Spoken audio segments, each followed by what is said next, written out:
Shalom, jemaat yang diberkati oleh Tuhan Yesus Kristus. Puji Tuhan, hari ini Tuhan ingin menyampaikan sesuatu kepada kita semuanya. Kita berdoa sebelum kita merenungkan kebenaran daripada firman Tuhan. Oh haleluya.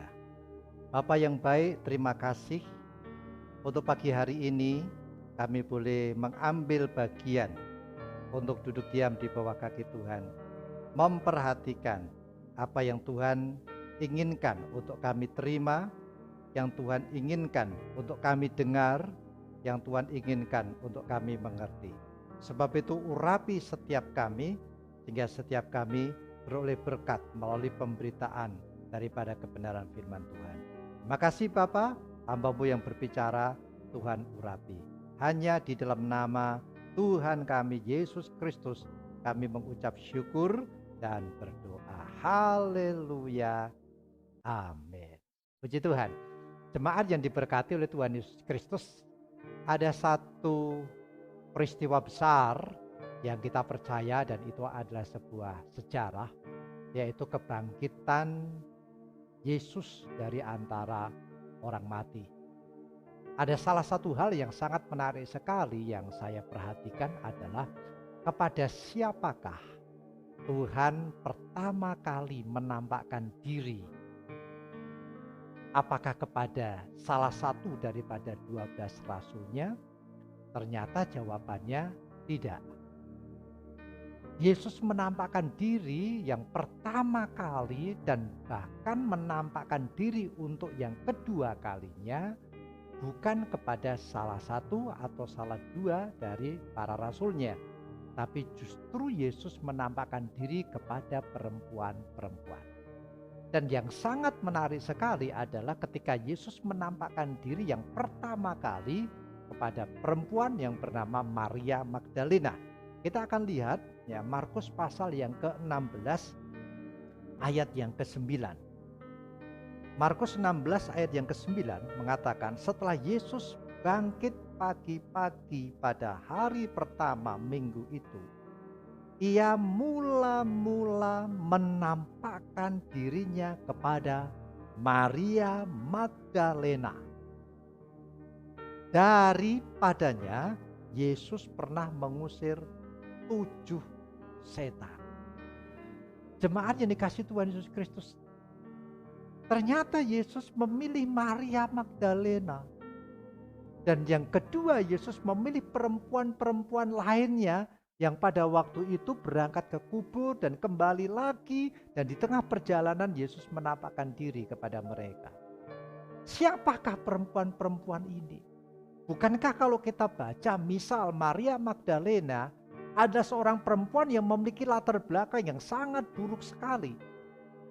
Dikatakan bahwa Yesus pernah mengusir 7 setan dari dalam diri Maria Magdalena. Berarti Maria Magdalena ini ada seorang wanita yang memiliki latar belakang yang sangat tidak baik sekali. Tetapi mengapa Yesus memilih Maria Magdalena dan mengapa Yesus memilih perempuan-perempuan?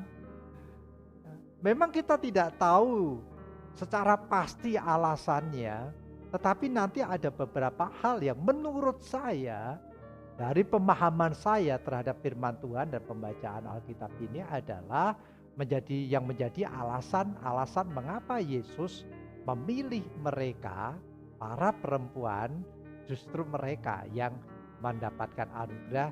Yesus menampakkan diri pertama kali kepada mereka. Oke, sebelum kita baca beberapa ayat yang menjadi alasan mengapa Yesus menampakkan diri pertama kali dan kedua kali kepada mereka, saya mau memberikan sebuah tema hari ini. Tema renungan hari ini adalah menjadi pribadi istimewa. Oke, kita akan lihat dulu ya jemaat yang dikasihi Tuhan Yesus Kristus. Matius pasal 27 ayat yang ke-55. Oke.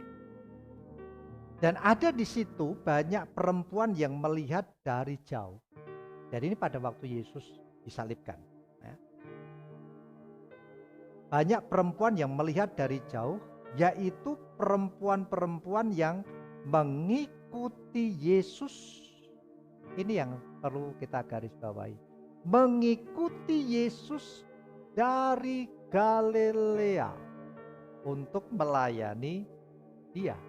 Dan kita tahu bahwa Yesus itu disalibkan ya di daerah sekitar Yerusalem. Dan perempuan-perempuan yang datang dari Galilea ke Yerusalem ini adalah wanita-wanita yang melayani Tuhan, wanita-wanita yang mendapatkan anugerah penampakan Tuhan Yesus yang pertama kali dan yang kedua kali. Saya berpikir bahwa ini adalah salah satu hal yang menjadi alasan mengapa Yesus memilih mereka. Yaitu mereka adalah pribadi-pribadi yang mau melayani Tuhan sedemikian rupa. Mengambil komitmen. Jemaat jarak antara Galilea dan Yerusalem itu lebih dari 100 km. Dan mereka harus menempuh dengan cara berjalan kaki tentunya. Dan lebih daripada itu mereka adalah seorang perempuan. Jadi ini sebuah perjuangan yang sedemikian rupa untuk mereka komitmen mengikut daripada Tuhan Yesus Kristus. Ini alasan yang pertama. Kemudian alasan yang kedua yang menurut saya menjadi alasan mengapa Yesus menampakkan diri pertama kali dan kedua kali kepada para wanita. Kita bisa lihat di dalam Markus pasal yang ke-16 ayat yang ke-3. Markus 16 ayat yang ke-3. Mereka berkata seorang kepada yang lain, jadi ini para wanita ya. Siapa yang akan menggulingkan batu itu bagi kita dari pintu kubur? Artinya apa? Jadi pagi-pagi dalam minggu itu, hari Minggu, ini perempuan-perempuan datang ke kubur Yesus, hendak memberi rempah-rempah. Dan mereka tahu bahwa kubur Yesus pada waktu itu ditutup dengan batu yang sedemikian besar. Dan waktu mereka berjalan, di tengah perjalanan, mereka berbicara satu dengan yang lainnya, ya, siapa yang akan menggulingkan batu itu bagi kita dari pintu kubur? Apa yang ingin saya sampaikan, jemaat yang dikasihi Tuhan Yesus Kristus? Yang ingin saya sampaikan begini. Ini para wanita ini sudah berjalan menuju kubur Yesus. Dan mereka tahu bahwa kubur itu ditutup dengan batu yang besar. Dan mereka juga tahu bahwa tidak ada orang yang bisa menggulingkan batu itu. Dan mereka juga tahu bahwa mereka tidak mampu menggulingkan batu itu. Tapi yang mengherankan adalah mereka tetap berjalan menuju kubur itu. Mereka tidak berhenti, mereka tidak balik atau berusaha kembali lagi untuk mencari pertolongan, tetapi mereka tetap berjalan menuju kubur itu. Saya tidak tahu apa yang mereka pikirkan pada waktu itu. Dan pelajaran yang bisa kita peroleh dari sini, jemaat yang dikasihi Tuhan Yesus Kristus, adalah bagaimana perempuan-perempuan ini tidak menyerah dengan rintangan-rintangan, halangan-halangan yang mereka hadapi pada saat mereka mau melayani Tuhan Yesus. Ini luar biasa. Mereka tidak berhenti, mereka tidak balik, tapi mereka terus berjalan. Meskipun mereka tahu bahwa kubur itu ditutup dengan batu. Meskipun mereka tahu mereka tidak bisa menggulingkan batu itu, meskipun mereka tahu bahwa tidak ada orang lain yang bisa menggulingkan batu itu, tapi mereka tetap berjalan. Ini sesuatu yang luar biasa yang bisa menjadi teladan bagi kita untuk kita tidak menyerah saat kita menghadapi tantangan-tantangan, halangan-halangan di dalam pengiringan kita dan pelayanan kita terhadap Yesus. Ini alasan yang kedua yang menurut saya menjadi alasan mengapa Yesus memilih mereka untuk menampakkan diri yang pertama kali dan yang kedua kali setelah bangkit dari antara orang mati. Kemudian yang ketiga, kita lihat Matius pasal 27 ayat 57 sampai dengan ayat yang ke-61. Matius pasal 27 ayat 57. Menjelang malam, datanglah seorang kaya orang Arimatea yang bernama Yusuf dan yang telah menjadi murid Yesus juga. Ia pergi menghadap Pilatus dan meminta mayat Yesus. Pilatus memerintahkan untuk menyerahkannya kepadanya. Dan Yusuf pun mengambil mayat itu, mengapaninya dengan kain lenan yang putih bersih, lalu membaringkannya di dalam kuburnya yang baru, yang digalinya di dalam bukit batu. Dan sesudah menggulingkan sebuah batu besar ke pintu kubur itu, pergilah ia. Ayat 61. Tetapi Maria Magdalena dan Maria yang lain, Maria Magdalena dan Maria yang lain, apa yang terjadi? Tinggal di situ, duduk di depan kubur itu. Apa yang bisa kita baca dari perbuatan mereka? Jemaat yang dikasih Tuhan, kalau kita pergi ke sebuah pemakaman, siapakah yang biasanya paling terakhir untuk meninggalkan kubur itu? Siapakah yang paling sulit meninggalkan kubur itu setelah orang yang meninggal itu dimakamkan? Kita tahu pasti adalah keluarganya.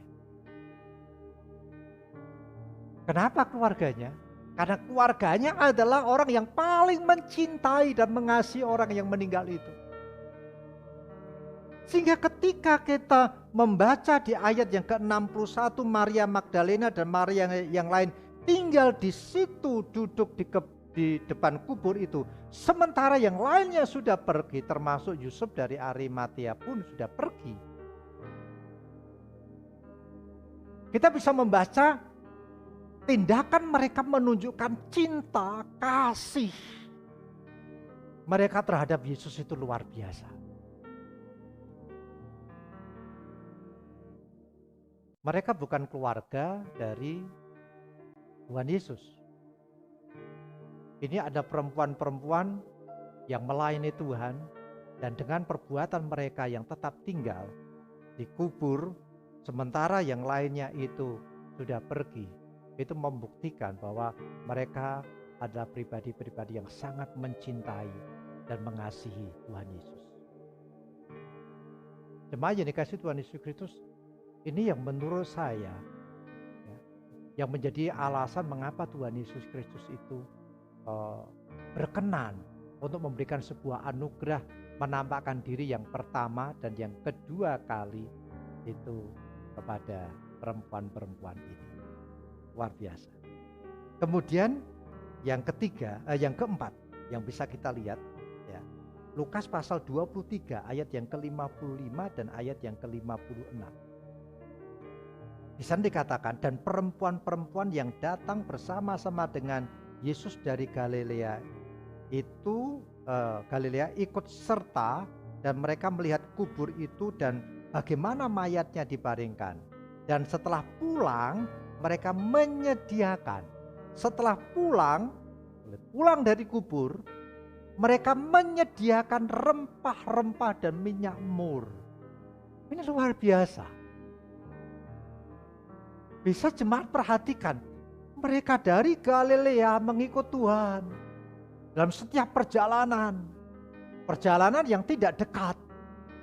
Lalu mereka sampai pada melihat Yesus disalibkan, mati, dan kemudian mereka mengikuti prosesi daripada pemakaman Tuhan Yesus. Dan setelah semuanya pergi, mereka tetap tinggal di dalam kubur itu, di depan kubur itu. Dan setelah mereka pulang dari kubur itu, kita lihat, mereka tidak istirahat.